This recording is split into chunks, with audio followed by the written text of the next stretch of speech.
And as long as you're talking about crimes in the city of New York, I just got to go out with a few highlights from Trump's trial that's going on right now, which is, I mean, again, who cares about this? But I have been enjoying the details of it, which basically amount to the fact that he is fraudulently inflated the values of his companies and properties by billions of dollars. And they seem to have him dead to rights on this, but the little bits of dialogue that I get from his cross-examination are some of the funniest things ever. Because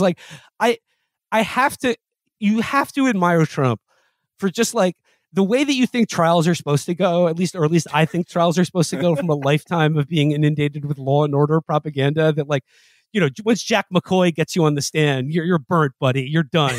Is there is nothing that these guys can do to get him to stop being himself. And I'm just going to give you a few examples here.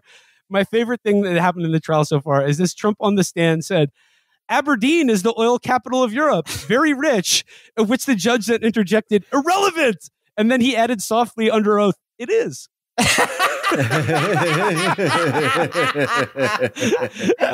Felix, I like this one. Under cross-examination, who within the Trump organization was responsible for identifying and detecting fraud? Trump. Everybody. It's everybody's responsibility.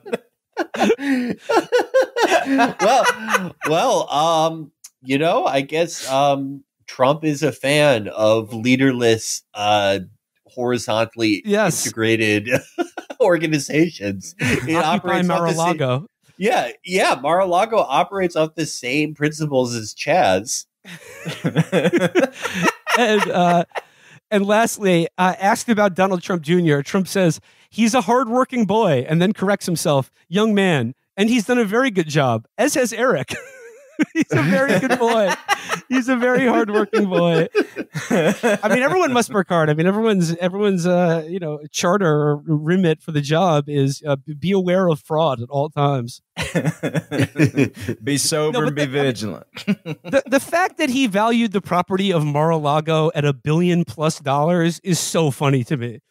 This rinky-dink golf course in Florida is worth Madison Square Garden or Wembley Stadium. That's the property values that you get for $1 billion.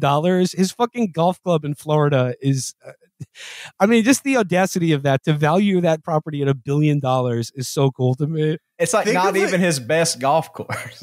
Yeah. Think about what you could buy with $1 billion.